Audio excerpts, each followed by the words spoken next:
Oke, udah ada Hatta ya. Oke, bagi yang baru datang, hari ini kita akan melanjutkan pembahasan buku pejuang PTN yang kemarin ya. Kalau salah kakak terakhir ngebahas sampai nomor 31 ya. Sekarang berarti lanjut ke nomor 32 halaman 56 persiapan 4 UTBK ya. Nah, kita mulai dari nomor 32.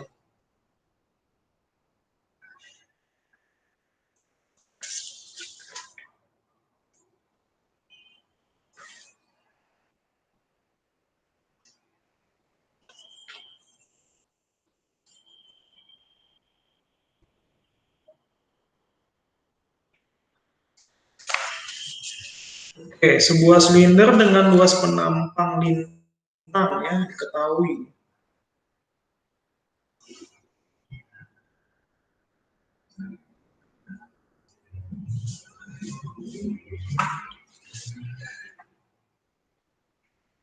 Kalau luas itu lambangnya A ya, area 0,01 meter kuadrat ya. Massa penutup ya, ini bukan massa sininya ya, gas ya. Udah, massa penutup itu 0,5 kg yang bebas bergerak ke atas dan ke bawah. Pada keadaan awal ya, mula-mula volume satunya 5 liter.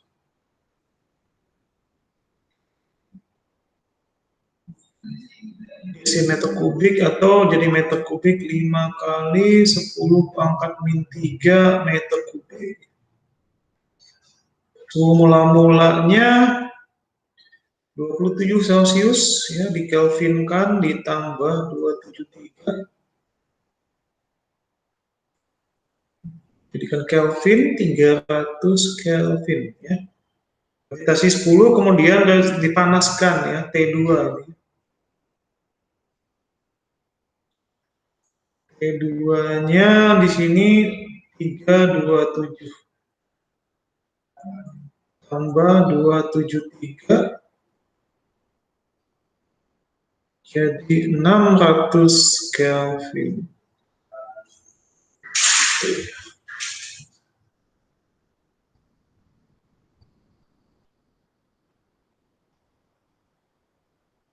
Lalu pertanyaannya ya, seberapa jauh penutup silinder bergerak ke atas? Mungkin kakak namakan ini delta H.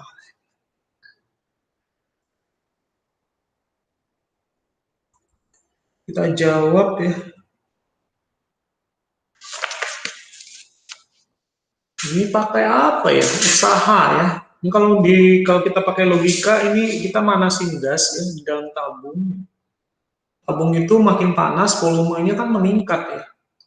Nah, akibat penambahan volume itu dia ngangkat penutup yang ada di atasnya.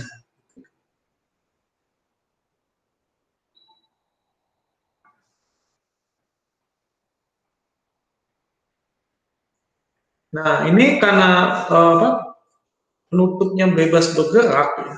Ada kata-kata penutup bebas bergerak, asumsi kakak di sini tekanannya tetap. Ya. Jadi ini si gas ini tidak ditekan, dia dilepasin aja. Gitu. Asumsi tekanan tetap atau isobarik. Ya. Kenapa kakak simpulkan seperti itu? Ya? Karena dia bebas bergerak, ya. Jadi dia nggak ditekan, nggak dikasih tekanan dari luar. Nah, mungkin cuma tekanan udara yang mungkin juga dari awal dia udah ada tekanan udara juga dari dalam ya, diabaikan gitu ya. Nah, kalau tekanan tetap berlaku ini ya, posisi isobarik itu kita bisa mencari V2-nya.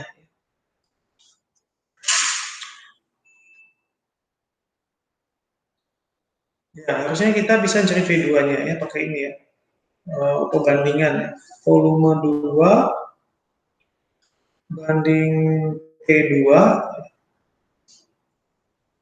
sama dengan V1 per T1. Gini ya. Ini disebut persamaan keadaan gas ideal. Di sini kita dapat V2-nya, volume 2, T2 per T1 kali V1, gitu kan ya. Nah, di sini kita dapat T2-nya 600 ya. 600 per 3, 6 per 3 ya. Kali volume mula-mula 5 liter. Gitu ya. Berarti volume 2-nya 10 liter. Gitu ya.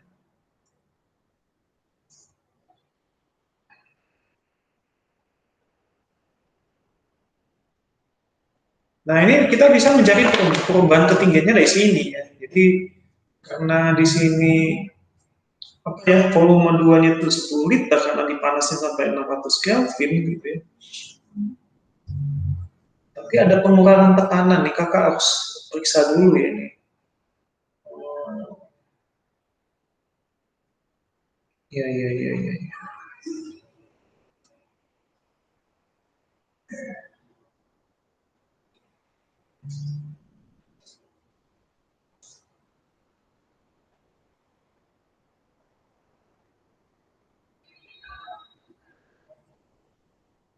Ya mungkin asumsinya mungkin diabaikan kali ya, masanya di atas karena ringan ya. Jadi kalau buat mencari ketinggian sebenarnya gampang ya, dari perubahan volumenya aja. Jadi kalau misalnya ini volume itu bisa kita misalkan sebuah silinder, maka volume itu sendiri dirumuskan luas permukaan lintang itu dikali ketinggian, gitu kan ya, alas kali tinggi. Gitu. Maka perubahan ketinggian delta H dengan gampangnya bisa kita cari ya. Kita kali silang adalah perubahan volume dibagi luas, gitu kan ya. Perubahan volumenya adalah 10 ya. V2 dikurang V1 ya. V1-nya 5 liter. Oh, ini jadikan meter kubik ya. Oke. Ini 10 dikurang 5 kali 10 pangkat min 3 ya, jadikan meter ya. Nah, ini perubahan volumenya ya. Tadi kan volume mula-mulanya 5 liter ya. Sekarang jadi 10 liter. 10 kurang 5, 10 kurang 3, luas penampangnya 0,01. Ya, berarti jawabannya adalah 0,5 ya, 0,5 meter atau 5 desimeter. Ini jawabannya adalah C. Itu ya. Jadi kakak asumsikan penutupnya terlalu ringan dan tekanannya tetap ya, tekanan tetap karena dia bergerak bebas gitu. Nomor 33.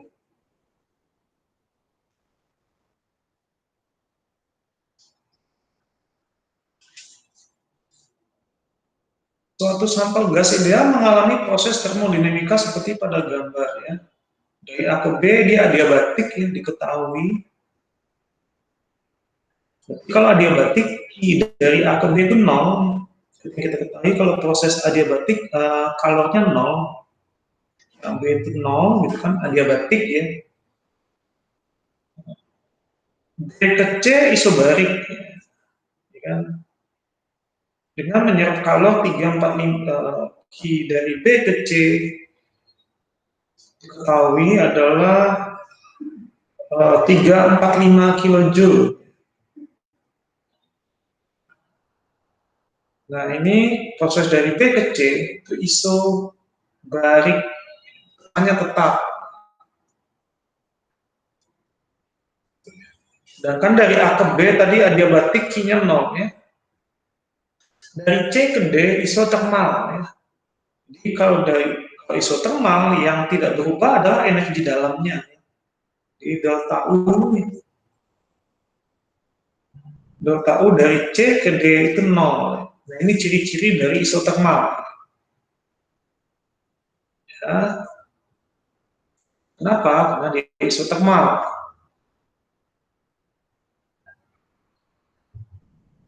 Kalau kini 0 itu adiabatik. Kalau isotermal ya 0 delta U-nya. Itu kan ya. Itu harus kalian ketahui ya. Dari D ke A isobarik melepas kalor ya. Melepas minus kalornya ya. Di dari Kali Q dari B ke A minus 371 kilojoule ya. Melepas kalau ini prosesnya isobarik. Sebalik tekanan tetap ya. Ditanya perbedaan energi dalam dari A ke B, delta U AB.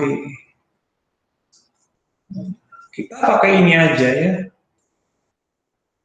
Nah, kalau buat proses tertutup ya, perubahan energi dalam itu nol ya, dari A ke B ke C ke D ke A lagi itu nol. Jadi kenapa? Karena perubahan energi dalam itu bergantung pada suhu. Jadi kalau dia kembali lagi ke posisi awal, perubahan energi dalamnya nol. Jadi prosesnya kalau lihat di grafik itu A, B, C, D, A ya. Tapi di sini kalian harus tahu dulu ya, hukum satu termodinamika ya. Hukum satu pertama. Hukum pertama termo ya. Perubahan energi dalam itu kalor dikurang usaha. Ya. Nah masalahnya kita nggak bisa mencari usaha dari A ke B. Ya. Dikira-kira bisa nggak ya? Coba kakak kira-kira ini kayak trapesium ya. A ke B.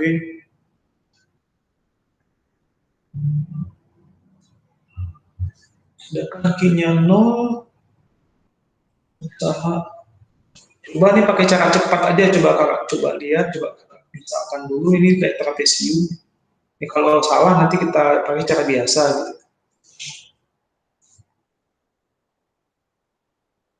Kakak andaikan ini trapesium, di sini lebarnya yang ini dari titik A, di titik B, kan dia sebenarnya miring kayak gini ya. Andaikan dia lurus saja gitu ya. Sedangkan ini tingginya di sini di sini 2, 0,2 dikurang 0,20 kurang 9 ya, 0,11. Ini ya, lebarnya yang di bawah ini ya, 0,2 dikurang 0,09 gitu kan. Ini tinggi yang sebelah sini 1, tinggi sebelah kiri 3 gitu. ATM ya, ATM berarti dikalikan 10 pangkat 5 nanti. Ya. Oke, ini 1 ATM, yang di situ 3 ATM. Kalau kita cari luasnya dulu ya, kakak mencoba-coba gitu. Buat pakai cara cepat ya. Setengah kali 0,11 kali 2.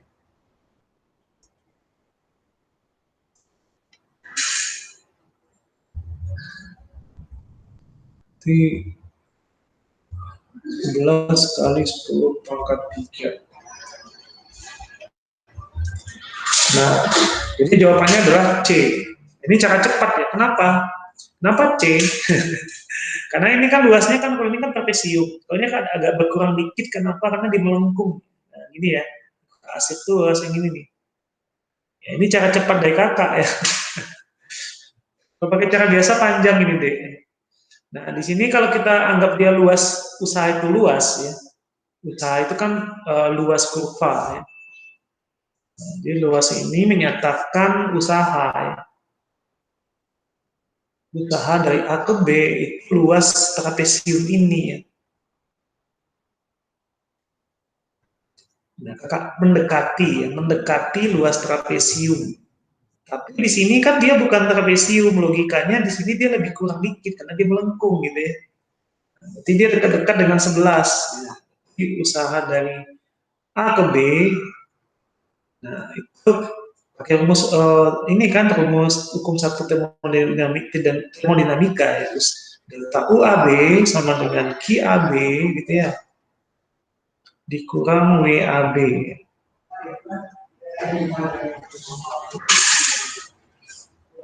Ini energi dalamnya sih kayaknya berkurang ya. Oh, usahanya minus ya. Kenapa? Karena dia ke kiri ya. Ini kalau grafiknya ke kiri, usahanya minus. Nah, dia bergeraknya ke kiri. Usahanya minus. Kalau ke kanan, dari B ke A itu plus, dari A ke B minus. Gitu ya. Di sini minus. Kita masukin rumus Hukum termodinamika satu, delta UAB, ini pendekatan ya, pakai pendekatan. KB-nya 0, kenapa? Karena dia adiabatik dari A ke B, dikurang minus 11.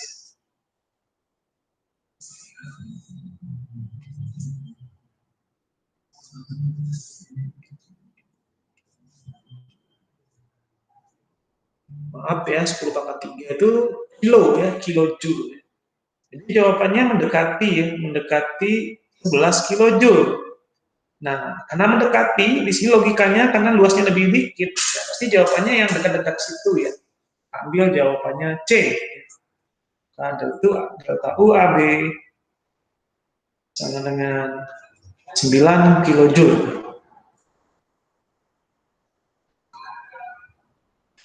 Oke, silakan adik-adik catat ya.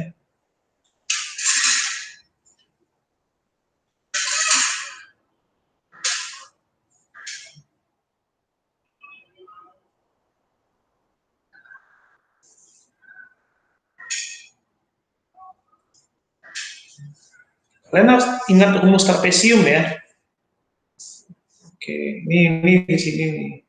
Setengah dikali alas, alasnya kan 0,11 ya. Kali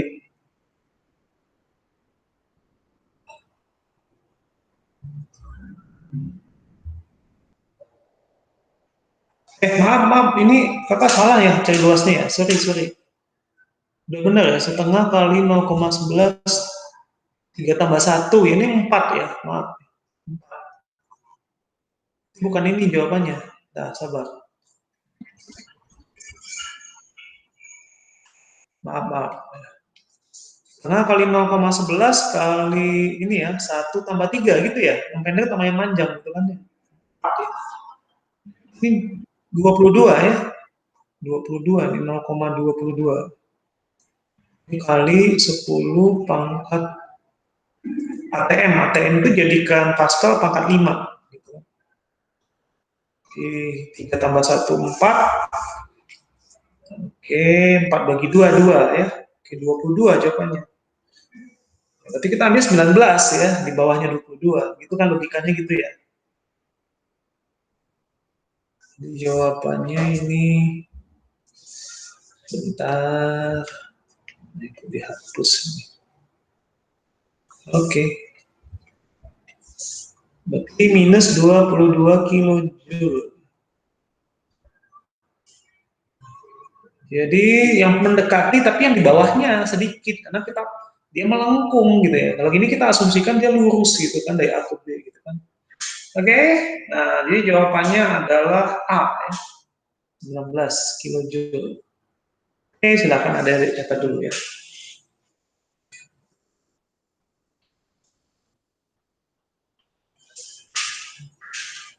Kalau ada pertanyaan silakan ditanya.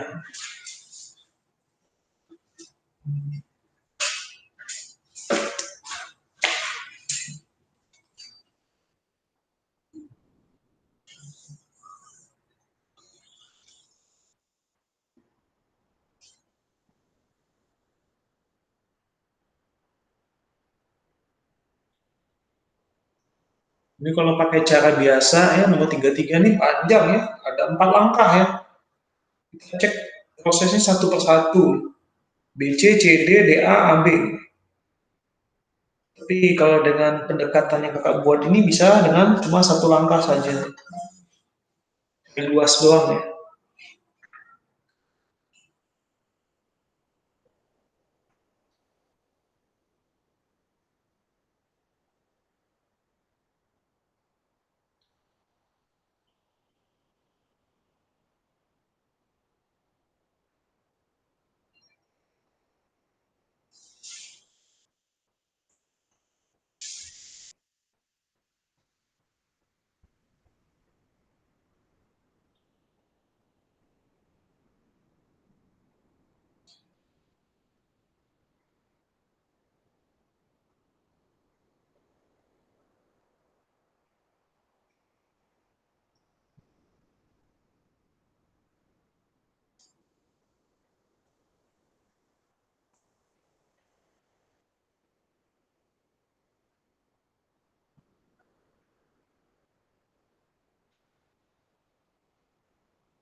Udah nggak?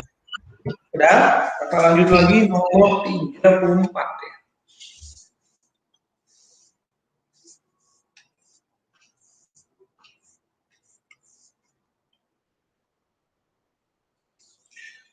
Perhatikan gambar rangkaian listrik berikut ya. Nah, di sini ada baterai 12 volt, 4 ohm. Nah, ini kita gambar aja ya.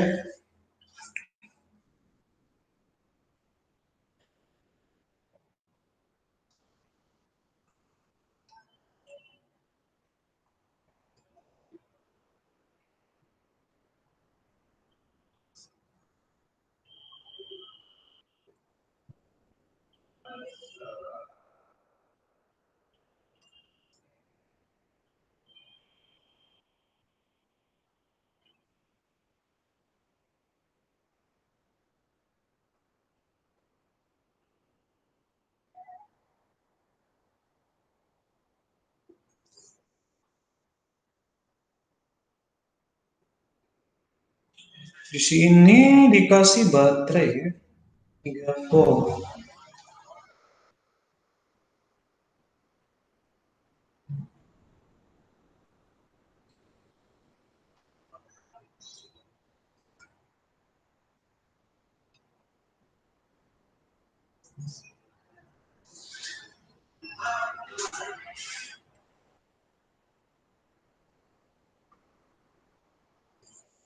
Dua belas volt.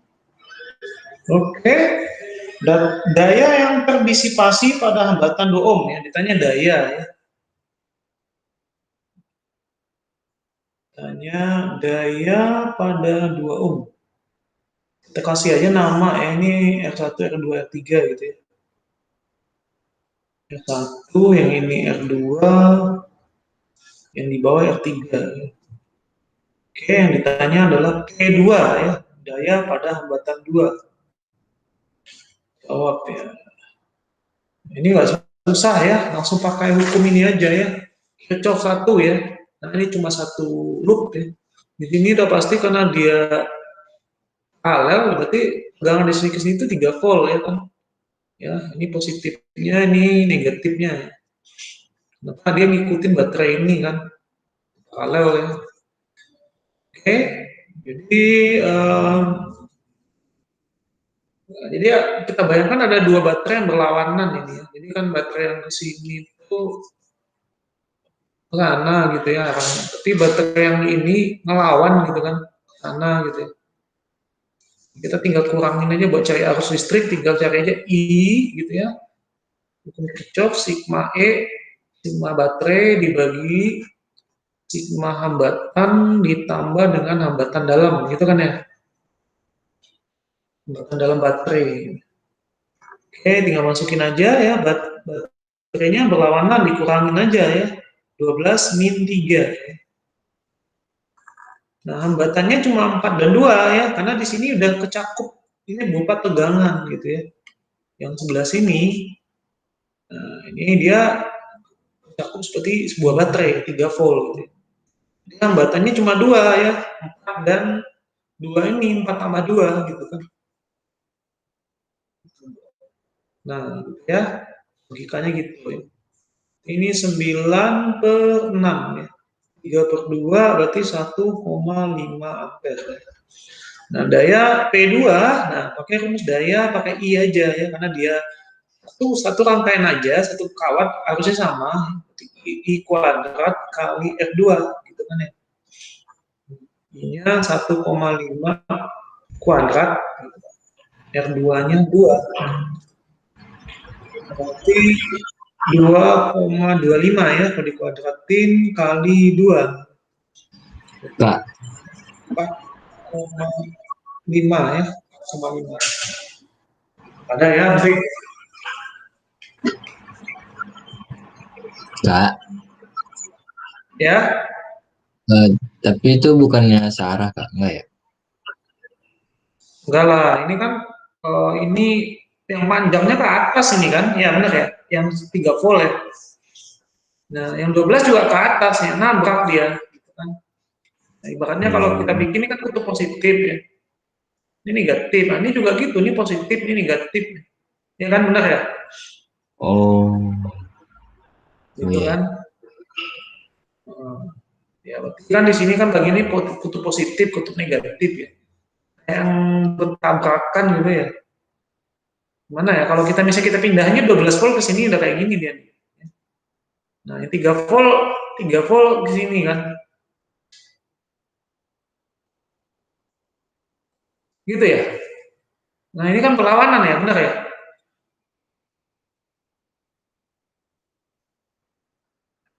Gitu.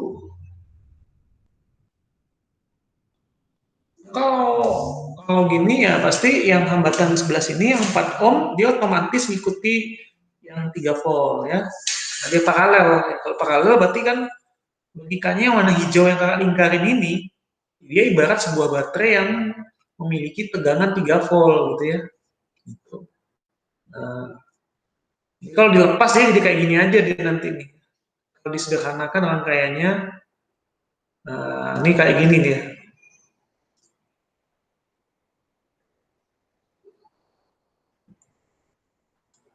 Nah, gitu ya. Nah, ini baterai gitu ya. Positif, ini negatif. Nah, ini 3 volt. Ini 2 ohm, ini 4 ohm. Nah, gitu bentuk sederhananya ya kalau kita sederhana seperti ini. Ya kan? Otomatis 4 ohm ini udah tercakup di dalam baterai ini sini gitu kan. Paham ya? Nah, dia Paham, paralel. Pak. Paralel tegangannya sama gitu. Jadi antara titik ini dengan ini, yang ini itu 3 volt gitu. Tapi kutubnya berlawanan, makanya kita kurangin ya kan. Oke, kita lanjut ke nomor berikutnya.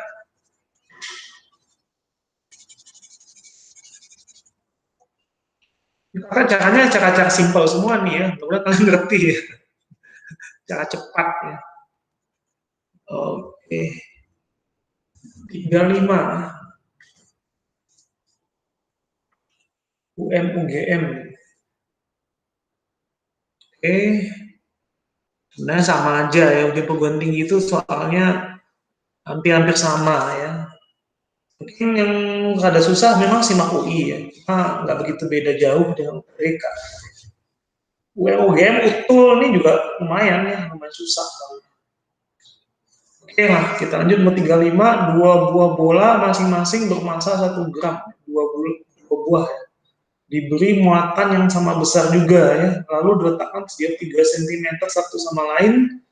Jika dilepaskan masing-masing bola mengalami percepatan sebesar oke, 1/4 ya. Berapakah besar muatan diberikan pada masing-masing bola? Oh, ini hukum Coulomb ya. Hukum Coulomb, berarti kita tinggal cari gaya Coulombnya aja ya.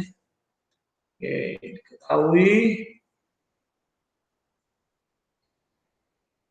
di massa ya, massa si muatannya 1 gram 10 pangkat min 3 kg. R ya, R mula-mula jaraknya kalau dihukum Coulomb itu lambangkan R ya, 3 cm.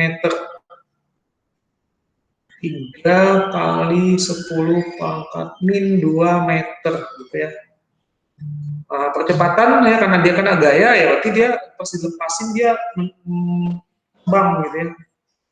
Karena didorong oleh gaya dia kena gaya percepatan sebesar 144 meter per sekon kuadrat. Nah, ini kata soal ditanya Q ya. Oke, muatan yang ada pada dua muatan ya. Jadi ini adalah gabungan hukum Newton dengan hukum Coulomb ya. Langsung aja berarti A itu kecepatan F bagi M. Ya kan? Hukum Newtonnya. Nah, F-nya tinggal masukin rumus kaki. Kakiku ya. Kaki Q per R kuadrat. Gitu kan? Ini gaya Coulombnya bagi M. Nah, yang ditanya Q kuadrat. Q ya. Berarti Q kuadrat ini kan jadi kaki kuadrat per MR kuadrat gitu ya. Nah, ini kalau bertanya Q berarti ini kali silang ya. Q kuadrat berarti AMR kuadrat bagi K, gitu kan. Oke, kita cari aja dulu angkanya. Ini udah enak nih ya. Angkanya kalau ini bisa diakarin semua nih. 1/4 bisa diakarin. 4 kali 10 pangkat min 3. Nih kita tulis kuadrat aja nih ya. 3 kali 10 pangkat min 2 kuadrat. K-nya itu 9 kali 10 pangkat 9 ya. Konstanta listrik kolom ya. Ini bisa dicoret 9-nya ini ya. Jawabannya 12 ini ya. Nah, ada ya, karena 1/4 kalau kita akarin kan 12 ya. Dari 144 kali 10 minnya ini min 4 kurang 3 min 7 ya. Min 7 kurang 9 min 16 ya. Kalau diakarin jadi min 8. Ada ya, D jawabannya ya. 12 kali 10 pangkat min 8 kulum. Nah, ini jawabannya ya. Intinya dodol. Kalau lanjut lagi nomor 36.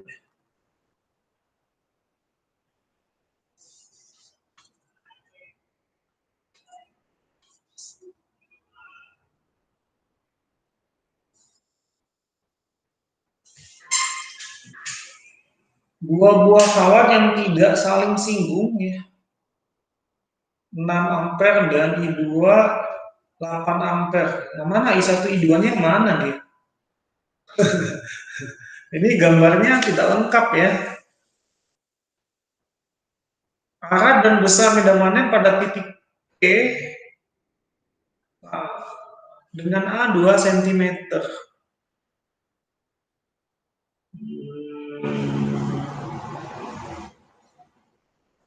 Oh ya, ini boleh sembarang. Maksud si pembuat soal ini dia boleh di mana, yang mana aja boleh lah gitu ya. Karena jawabannya akan sama aja. Gitu ya. Mungkin kakak anggap yang ke sumbu Y itu I1, yang ke sumbu Z itu I2. Gitu kan. Kita gambar ya. Ada kawat listrik yang arah ke sumbu Y ya, ini ya. Ini aja, kamu periksa satu-satu aja medan magnetnya. Pakai apa namanya? Hukum apa? Hukum siapa itu ya? Lupa kakak namanya. Penemu magnet. Oh ya, Oersted ya. Kaidah tangan kanan Oersted ya. Yang pakai ibu jari gitu kan. Nah, ini kawat yang ini, kawat pertama, satu-satu kakak analisa ya. Ini arus I yang menuju Y itu kakak anggap I1 ya. Sumbu Y ya. 6 ampere. Nah, kalau kalian pakai Oersted ya, melihat medan magnet di titik P sebelah sini, nah dari titik P, pakai kaidah tangan kanan aja ya. Ibu jari kalian kamu pegang untuk kawat, ya, ibu jari kalian tuh arahkan ke atas ya. Nah, arah lipatan jari kalian itu adalah arah medan magnet. Jadi medan magnet yang di sini akan kalau kita pakai kaidah tangan kanan itu akan cross menuju ke dalam. Ini medan magnet kawat B1. Yowes, ini kita cari aja langsung ya. Langsung pakai rumus medan magnet.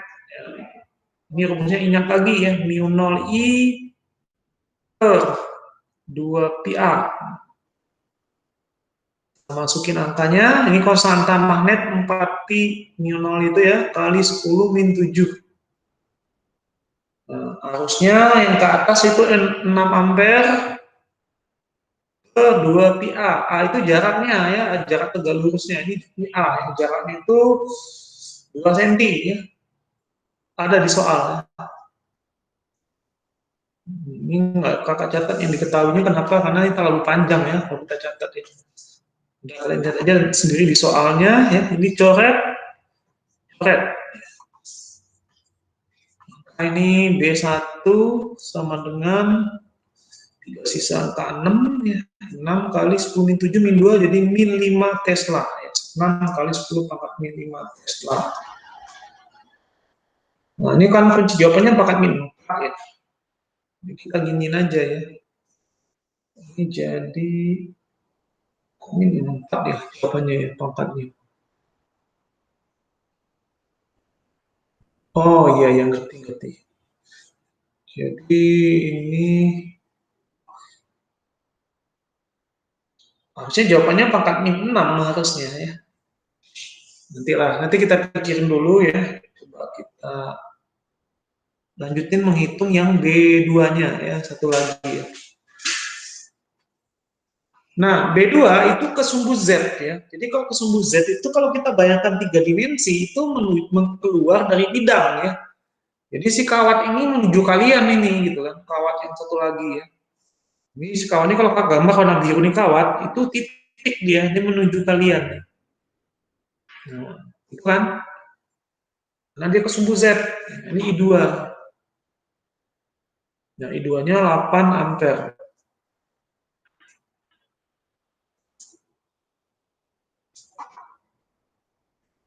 Nah, titik P dalam hal ini itu berada di sebelah sini juga. Gitu. Tapi medan magnetnya, kemana arahnya? Ya, caranya gini, ibu jari kalian lipat tangan kalian, ibu jari kalian arahkan ke diri kalian sendiri. Gitu. Maka lipatan jari kita itu arah medan magnetnya ke sini. Nih, diputar ya. Nah, lurus ke sana, Nah, ini medan magnet B2. Gitu. Jadi pakai kaidah tangan kanan ya. Ibu jari mengarah ke keluar dari laptop atau keluar dari layar ya. Lipatan jari di titik P mengarah ke atas. Masukin aja angkanya ya.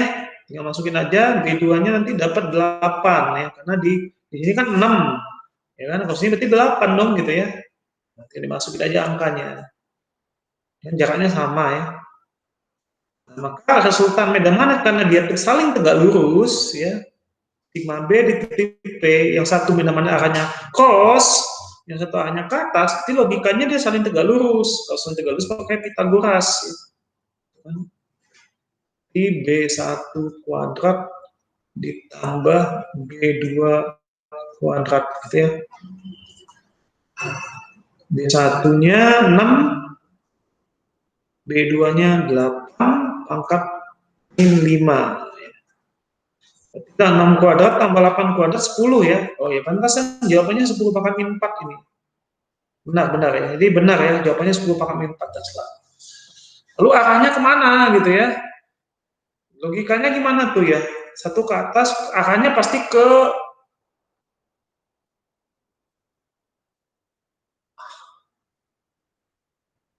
ya satu ke atas, satu ke dalam gitu ya, medan magnetnya.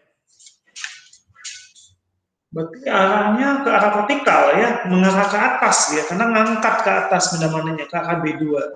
Nah, sudutnya pakai pembandingan antara 6 8. Ya kan?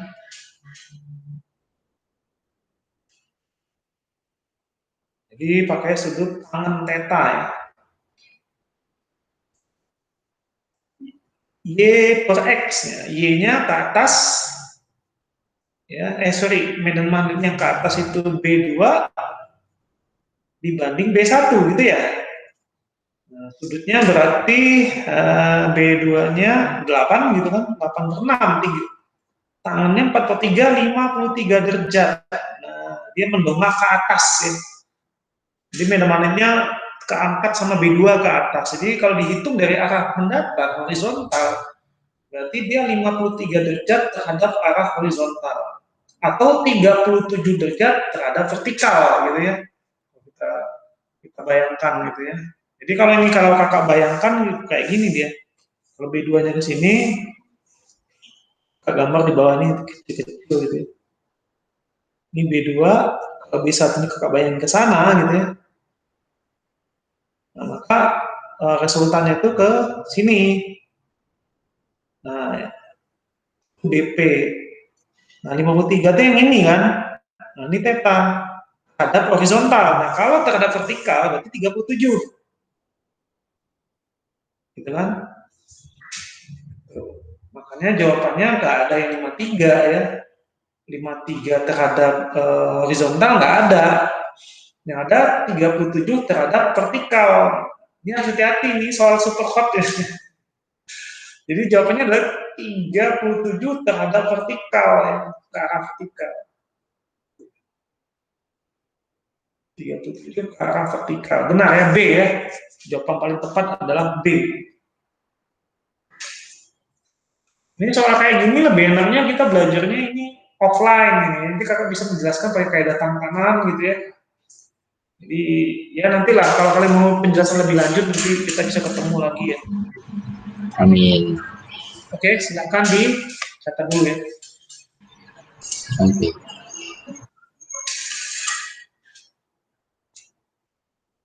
Nah, jadi 53 derajat ini yang kakak tulis di sini terhadap horizontal. Ya, ini ada gambarnya di sini. Nah, 37 jawabannya kalau terhadap vertikal. Sayangnya kuncinya yang ada vertikal, berarti kita ambil B. 37.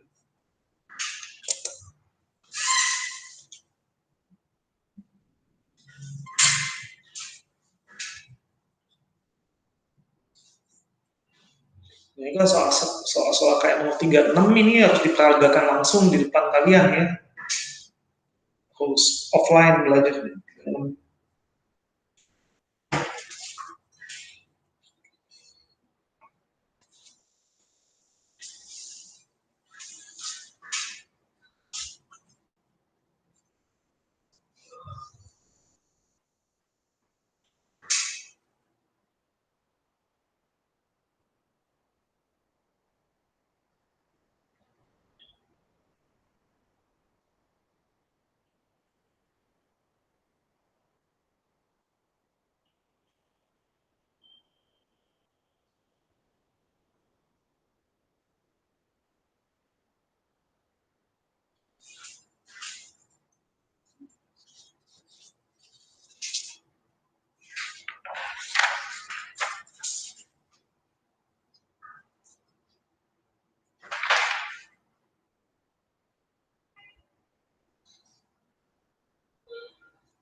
Udah Kak. Nah, 37 ya. 37 ini teori ya. Kita nggak jelasin dikit. Nomor 37. Maka berakomodasi maksimum itu artinya kalau dalam segi apa namanya biologi, biologi itu mata lebih membelalak gitu ya. Artinya apa? Mata, lensa mata lebih cembung gitu. Karena dia makin fokus gitu ya. Dan cembung ini fokusnya makin dekat gitu. sinar makin ke depan. Misalnya ini lensa, sedangkan retina itu kan fungsinya layar, gitu. Ini layar itu retina.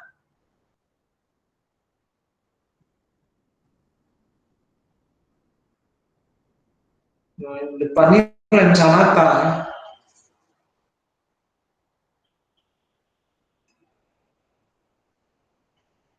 Nah, yang betina sebagai layar itu retina, gitu ya. Nah, sifat dari lensa kan bayangannya terbalik. Jadi kalau kalian belajar ini ya, secara fisiknya itu, bayangan kita lihat itu semuanya terbalik sebenarnya. Ya, jadi kamu akan kalau aslinya di apa retina mata kalian, semua bayangan kalian tuh yang bayangan kalian lihat di depan kalian itu terbalik di retina. Cuma kekuasaan Tuhan ya, yang menciptakan kita itu di otak kita didefinisikannya dia nggak terbalik ya, disampaikan ke saraf mata gitu ya. Hmm. Jadi ditangkap di otak, dia dianggapnya nggak kebalik gitu. Coba kalau misalnya nggak diprogram seperti itu ya, nah, kita akan lihat semuanya kebalik, telinga kanan jadi telinga kiri gitu ya. Lucu. Oke, nah ini kan sinarnya kebalik karena pembiasan nih, kan kebalik ini ya, ini nih. Nah, gitu ya. Nah, gitu. Jadi bayangannya akan ada di belakang nih kebalik nih. Ini nyampe di retina, ya. Cuma di otak nih, dibalikin lagi gitu. Kanan jadi kiri, kiri jadi kanan. Kayak kita bercermin aja. Kalau kita bercermin kan telinga kanan kayak telinga kiri gitu kan. Sama, di retina juga kayak gitu. Oke, nah ini kalau dia matanya membelalak ya. Cuma kalau matanya berakomodasi maksimum tadi membelalak. Kalau matanya nggak membelalak, ya, relax, tidak berakomodasi, artinya mata lebih pipih. Ya. Nah, lensa mata lebih pipih, kan? Logikanya gitu. Kalau dia pipih, berarti sinarnya jatuhnya di belakang. Karena fokusnya makin jauh.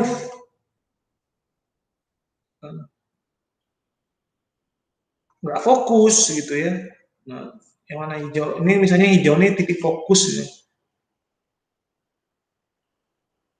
Fokusnya akan makin jauh gitu ya. Sedangkan retina kan nggak bisa berpindah. Retina kan situ aja. Kecuali mata kita bisa berubah menjadi lebih besar gitu ya. Enggak juga gitu kan. Mata kita kan segede-gede itu aja gitu kan. Bola mata maksudnya. Nah, apa yang terjadi? Nah, kalau banyak tadi bendanya kita lihat itu tetap di situ kita letakkan ini gitu ya. Jangan fokusnya makin jauh ke belakang. Nah, di sini logikanya sinarnya jatuhnya di belakang dong gitu ya. Nah,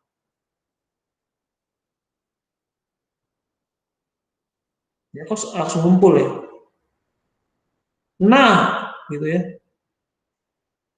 Bayangannya sampainya di belakang, makanya kabur ya.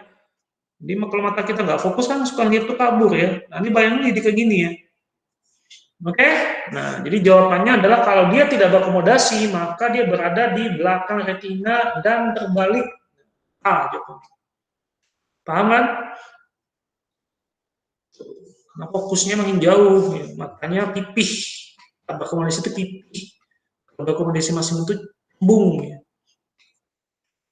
Oke, fokusnya makin makin makin dekat ya. Oke, nomor 37 lewat. Kak, boleh tanya sebentar nggak, Kak? Ya, Maksudnya menjauhi retina itu diperbesar atau diperkecil, Kak? kalau di sini sih makin besar kelihatannya, benar ya? Emang nggak akan kita lihat, kenapa? Karena kan dia nggak tepat nyampe layar. Kalau kita lihat dari gambar ini kan, yang gambar KKM di bawah, yang nomor 2, ketika matanya tipis ya, tidak berakomodasi, si fokus kan makin makin besar ya, fokusnya membesar, makin jauh maksudnya fokusnya, maka bayangannya akan makin jauh ke belakang.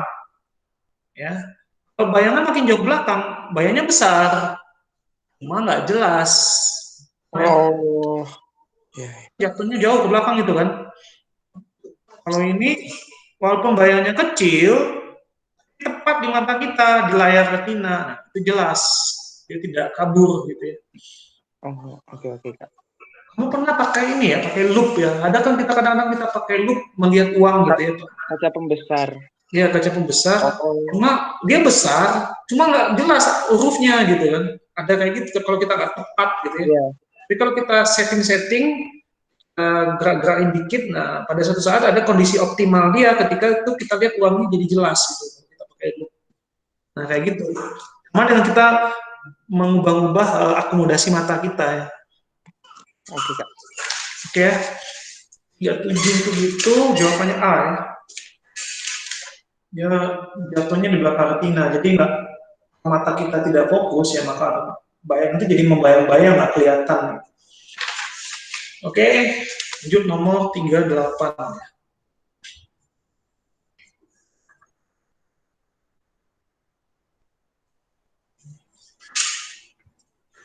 Seorang siswa menginginkan arus listrik 1,6 ampere. Ia menghubungkan trafo dengan efisiensi. Berarti diketahui ya. Kalau siswa menginginkan arus 1,6 berarti ini yang dimintanya arus output atau arus sekunder IS. Outputnya adalah 1,6 ampere. Kalau input dari PLN ya. Ia menghubungkan trafo yang efisiensinya 80%. Ya. Efisiensi lambangnya mu. 80%. Dan jumlah lilitannya 100 dan 200 dengan sumber arus 1 ampere. Ini maksudnya apa nih? 100 dan 200. Oh, ini sumbernya 1 ampere ya. Jadi lilitan primernya yang kecil ya. Primernya yang 100, keluarnya lebih besar ya. Apa namanya? Sekundernya 200 ya. Dengan sumber arus I primernya 1 ampere dari baterai. Loh, lucu ini. Ini 1 ampernya dari baterai ya. Kalau gini nggak bisa pakai trafo ini. Kalau trafo itu cuma buat arus bolak-balik ya. Coba kakak lihat ini jawabannya. Ini orang gila ini. Baterai nggak bisa pakai trafo ya. Oke, ia mendapatkan arus listrik 2A karena ia tidak. Ini jawabannya ini D, 0 karena yang menghubungkan itu dengan sumber arus. D jawabannya ya. Alasannya gini ya, trafo nggak bisa dihubungin dengan baterai. Kalau baterainya trafo cuma bekerja pada arus bolak-balik ya. Pada sumber arus AC. Kenapa? Karena dia kan menggunakan ini kan, menggunakan hukum Faraday. Nah, Faraday kan prinsip arus bolak-balik ketika kita menggerakkan ke depan, magnet ke belakang gitu. Jadi ada arus bolak-balik. Kalau kita menggunakan baterai itu kan DC, jadi dia akan bekerja. Ada perubahan medan magnet. Oke, ini soal UTBK tahun berapa? Ini pernah keluar loh UTBK ini ya. Jadi kebanyakan anak-anak salah, dia pakai rumus, jawabnya pakai rumus ini kan. S kali IS, efisiensi gitu. Nah, enggak, ya ini konsep ini ya. Paham ya? Jadi jawabannya 0. Kenapa? Trafonya nggak bekerja gitu. Oke? Lanjut lagi nomor 39.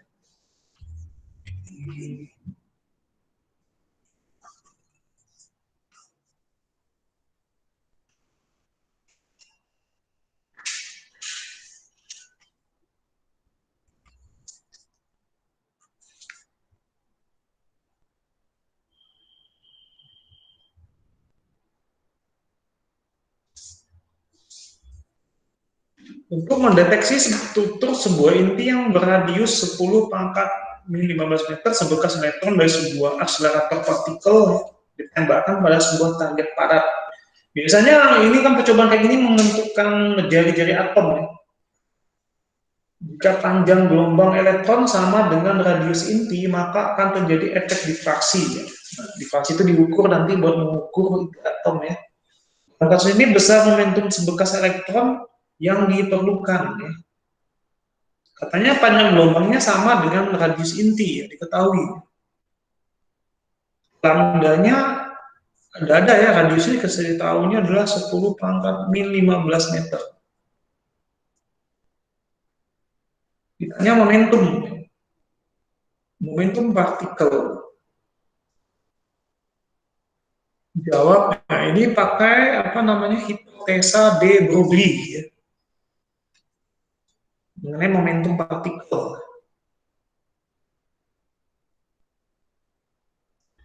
Oke. Atau panjang gelombang de Broglie namanya. Ada sebagian orang menyebutnya seperti itu, atau hipotesa de Broglie. Rumus aslinya kayak gini nih, lambda sama dengan konstanta Planck H dibagi mv. Nah, ini rumus aslinya ya. MV itu kan momentum ya. MV itu momentum, P, lambangnya P. Berarti ditanya momentum, MV ditanya, ya udah, berarti MV sama dengan H bagi lambda ya. Tinggal kita bagi dengan lambda ya. Ini ya lanjutnya. MV itu P, H-nya udah dikasih tahu di situ 6,63 ya. 6,63 kali 10 pangkat min 34 bagi panjang gelombang 10 pangkat min 15, maka momentum partikelnya adalah 6,63 kali 10 pangkat min 19 ya. Jawabannya yang mendekati A ya, pendekatan ini.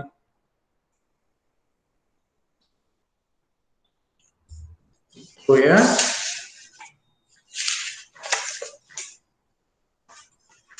Satu lagi nomor 40.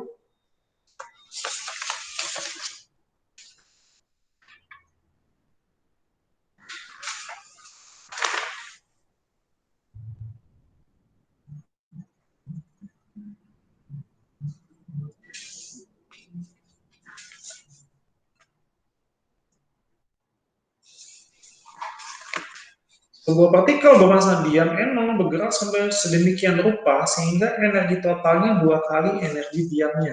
Ya, diketahui. Energi total itu lambangnya E saja, ya. E gitu ya. Katanya 2 kali energi diam. Energi diam itu namanya EO, E0 gitu ya. Partikelnya membentuk partikel diam bermasa M0 dan kemudian membentuk partikel baru. Nah, itu partikel baru berapa?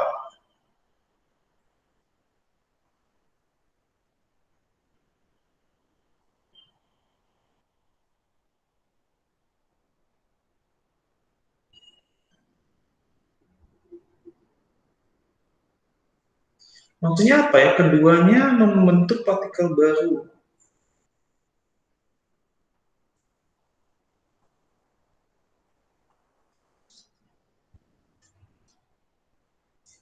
Mungkin partikel baru itu adalah partikel yang telah bergerak ya. Jadi masanya kan berubah gitu ya. Kan masanya berubah.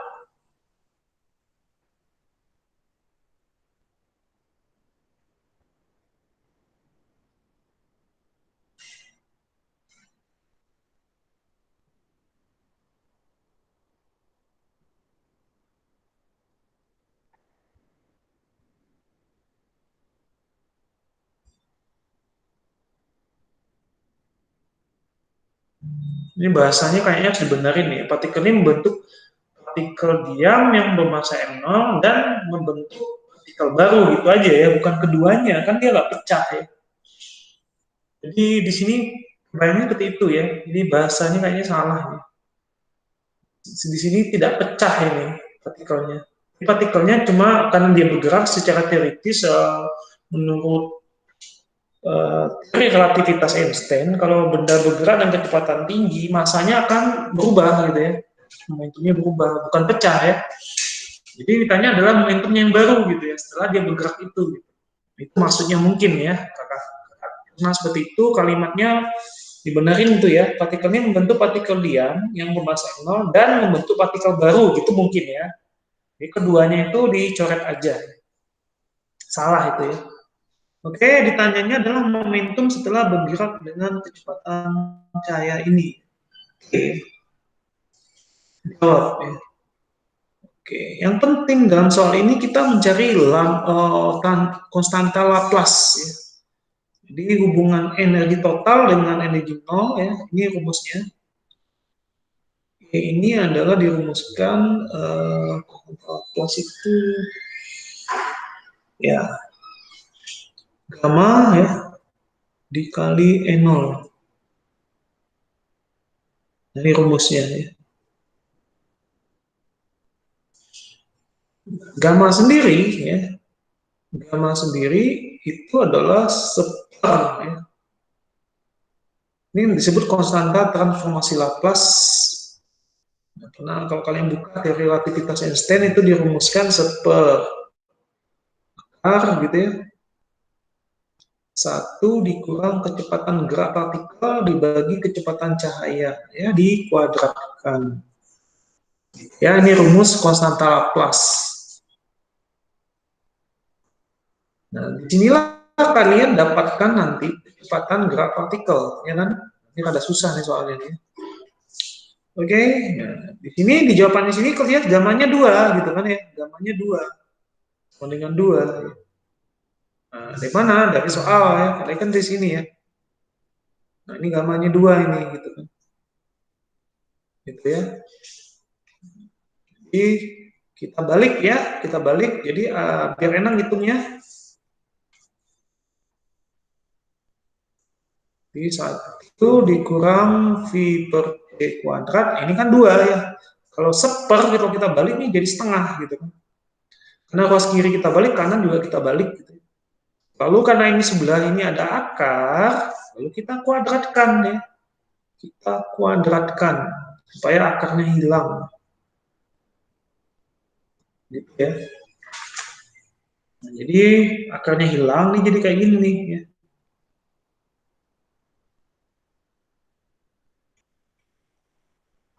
Nah, pindah ruas berarti V per T kuadrat 1 dikurang setengah jadi setengah. Jadi kecepatannya adalah kalau kita akarin lagi ya kan ini kuadrat ini jadi setengah akar 2 gitu ya. Kita akarin gitu ya. Oke. Nah, ini kecepatannya ya. Setengah akar 2. Lalu momentum ya, momentum ini P dilambangkan, dirumuskan adalah gamma dikali M0V. Nah, ini ya. Ini rumus momentum partikel kalau bergerak dengan kecepatan cahaya. Itu momentum ya, kalau udah tahu lah ya. Kalau P kecil momentum, P besar tekanan ya. Jadi tinggal masukin aja gamanya tadi 2 gitu ya. M0, nah V-nya udah kita dapetin di atas ini kan. Setengah akar 2 kecepatan cahaya gitu ya. Oke, nah, setengah dengan 21 berarti jawabannya akar 2 ya. Akar 2 massa diam kali kecepatan cahaya. Ini momentumnya setelah bergerak dengan kecepatan cahaya ya. Nggak ada jawabannya.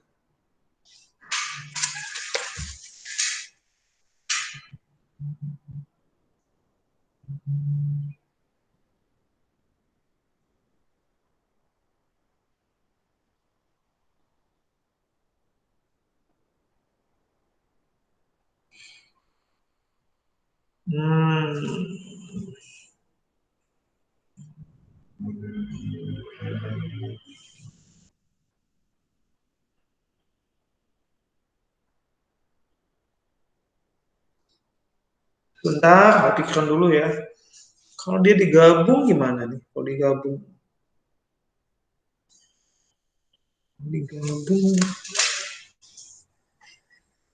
Oh, Kak, ya. itu yang pas dikuadratin bukannya per 2 jadi seperempat. Nah, iya, di situ kakak salahnya, benar. Iya, iya, iya, ya. Thank you ya. Oke, oke, oke. Makasih ya. Ini tadi Hatta ya. Oke. Oke, makasih ya Hatta ya. Ini dikuadratkan nih jadi 1/4 ya. Ada aja ini. Berarti 3/4 ya. Berarti kalau diakarnya jadi setengah akar 3 ya. Setengah akar 3. Oke. Ya, jawabannya akar 3 ini ya.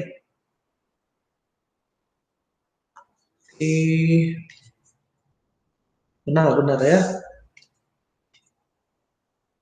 Jadi nggak ada penggabungan dua partikel di sini karena di awalnya partikelnya satu ya. Oke, benar. Jawabannya akar 3 NOC kuncinya adalah A. Silakan adik-adik catat dulu ya.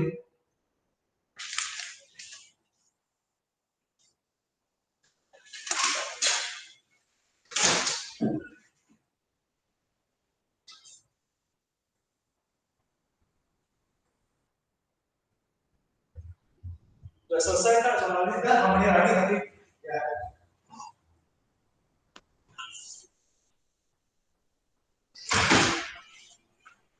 Kalau ada pertanyaan silakan ya. Kak, tadi itu apa bacanya itu Ya, gimana? omega ya itu maksud kakak yang omega M0V itu maksudnya omega. Bukan omega, ini gamma. Gamma. Oh, Dan ini namanya konstanta Laplace ya, transformasi Laplace. Jadi ceritanya dulu Einstein itu minta pertolongan Laplace.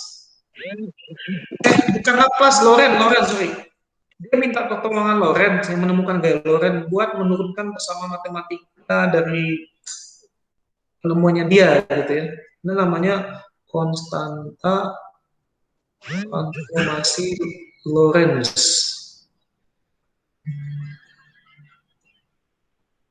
Gamma bacanya ya. Bukan bukan apa tadi kamu sebut tadi? Beta apa? Omega. Omega tuh kayak ini. Omega tuh gini ya. Nah, ini bawain di tengah-tengah nih. Ini omega ya. Kayak W. Oke. Kalau ini bacanya gamma. oke kak. Hah? Ya, udah ya. Nah, maksudnya udah paham ya? Ini gamma, gitu ya. Kalau ini alfa, ini beta, gitu kan? Huruf Romawi.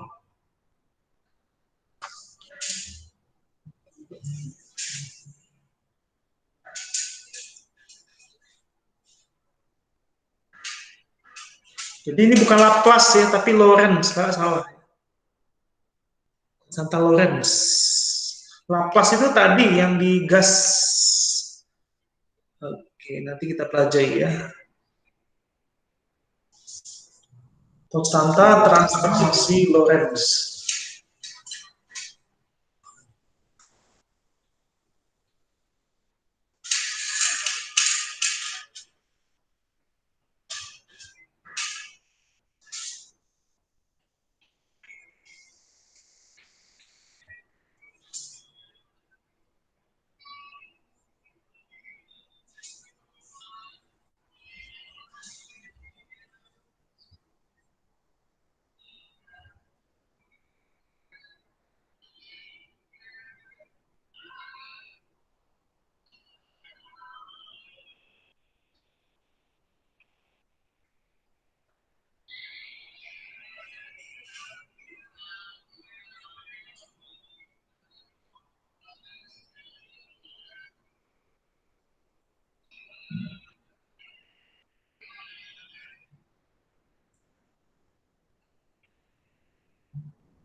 Kalau nggak ada pertanyaan, mungkin kakak sudahi sampai di sini dulu ya. Udah malam nih. Oke, ya nanti kita lanjutin lagi aja ya ke persiapan 5. Ini masih ada satu lagi nih, persiapan 5 UTBK. Oke, nah, tetap semangat belajar ya. Siapkan dengan baik UTBK-nya ya. Kalau kakak kasih tip ya, nah sekarang tuh kelemahannya itu apa? Pasti karena kebanyakan TO-nya online gitu ya. Pasti nggak hafal rumus tuh. Kalian coba sekarang menghafal rumus ya. Karena UTBK nanti kalian nggak bisa buka-buka HP gitu ya. Oke. Sampai di sini dulu, sampai ketemu lagi ya. Maafkan atas perkataannya. Kita tutup dengan Alhamdulillahirrahmanirrahim. Assalamualaikum warahmatullahi wabarakatuh. Waalaikumsalam. Makasih banyak hari ini. Masih Yuk, sama-sama ya. Selamat malam.